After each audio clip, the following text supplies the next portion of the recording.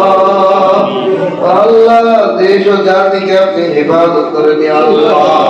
ইয়া আল্লাহ দেশের জন্য কল্যাণের ফয়সালা করে দেন ইয়া আল্লাহ। ইয়া আল্লাহ নেতৃত্বের মধ্যে যেন আর কোনোদিন নারী নেতৃত্ব না আসে রে আল্লাহ।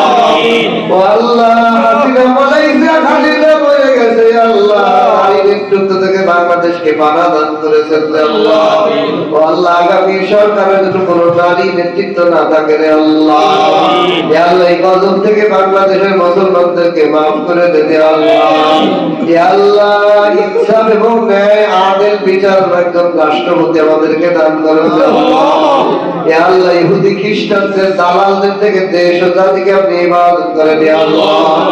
ইয়া আল্লাহ ইহুদি খ্রিস্টান নাস্তিক মুরতাদদের দালাল দোষর থেকে দেশ ও দেশের সিংহাসনকে আপনি হিফাজত করেন ইয়া আল্লাহ। ইয়া আল্লাহ আমি বাজারের ব্যবসায়ী ভাইদেরকে নিয়ে আমি বড় গুনাহগার পাপিষ্ঠবান হাত তুলেছি ইয়া আল্লাহ। ইয়া আল্লাহ সত্যবাদী নামাজি দিনদার ব্যবসায়ী ভাইদেরকে নিয়ে হাত তুলেছি ইয়া আল্লাহ। দাড়ি পাকা মুরব্বীদেরকে নিয়ে হাত তুলেছি ইয়া আল্লাহ। আপনার ঘর তওয়াব করনে ওয়ালাদেরকে নিয়ে হাত তুলেছি ইয়া আল্লাহ। হজ করনে ওয়ালাদেরকে নিয়ে হাত তুলেছি ইয়া আল্লাহ। তালবে ইলমদেরকে নিয়ে হাত তুলেছি ইয়া আল্লাহ। ইয়া আল্লাহ এই বাজারটাকে দিনদারদের বাজার বানায় দেন ইয়া আল্লাহ। ইয়া আল্লাহ এই বাজারটাকে মদিনার সাহাবীদের বাজার বানায় দেন ইয়া আল্লাহ।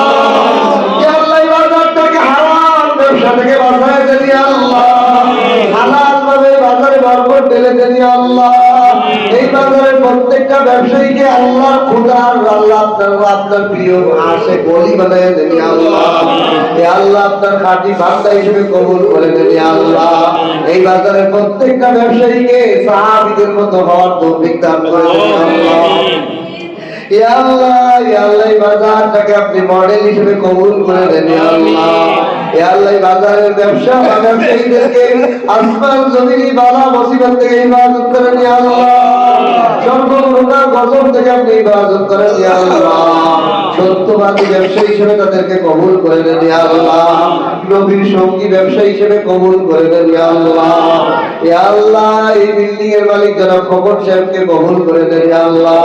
তার ছেলেদের বিবাহকে কবুল করে দেন ইয়া আল্লাহ। ইয়া আল্লাহ তার ব্যবসা বাণিজ্যের মধ্যে হালাল ব্যবহার করতে দেন ইয়া আল্লাহ।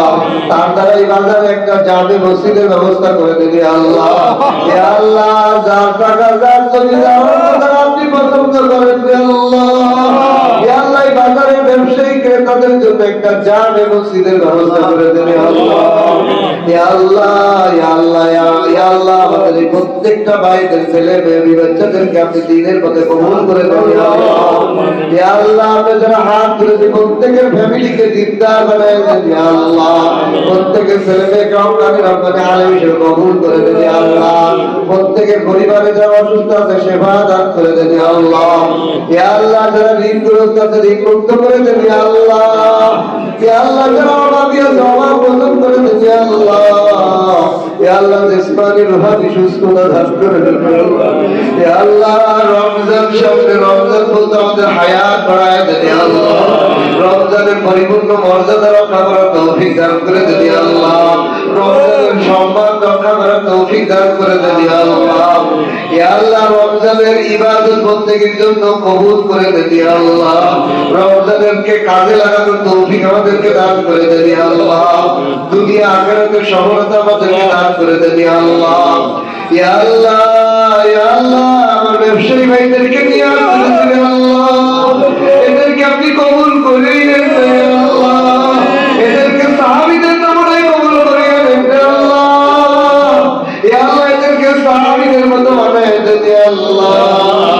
এদেরকে আব্দুর রহমান ইবনে আউফের মতো বানায় দেন ইয়া আল্লাহ, উসমান গনির মতো বানায় দেন ইয়া আল্লাহ, ইয়া আল্লাহ আমার নবীর ব্যবসায়ীর মতো ব্যবসায়ী বানায় দেন ইয়া আল্লাহ, ইয়া আল্লাহ আমাদের সকলকে আপনার খাঁটি বান্দা বানায় দেন ইয়া আল্লাহ, আপনার প্রেমিক বানায় দেন ইয়া আল্লাহ, আমাদের জবানকে সত্যবাদী জবান বানায় দেন ইয়া আল্লাহ, জিকির করনে वाला জবান দান করেন ইয়া আল্লাহ, শুকর গুজার করনে वाला জবান দান করেন ইয়া আল্লাহ, ইয়া আল্লাহ সিজদাতে মজা দেন ইয়া আল্লাহ, ইয়া আল্লাহ আপনাকে ডাকার মধ্যে মজা দান করে দেন ইয়া আল্লাহ, আপনার ইবাদতে সাথ দান করে দেন ইয়া আল্লাহ, ইয়া আল্লাহ নাফরমানিতে জিন্দা বানায় দেন ইয়া আল্লাহ, ইয়া আল্লাহ আপনার বন্দেগীকে মজাদার বানায় দেন ইয়া আল্লাহ, ইয়া আল্লাহ আজকে যারা মেহমানদারিতে অংশগ্রহণ করছে করবে সবাইকে কবুল করে দেন ইয়া আল্লাহ, ইয়া আল্লাহ মেহমানদারিতে যারা অংশগ্রহণ করছে প্রত্যেকের দানকে কবুল করে দেন ইয়া আল্লাহ,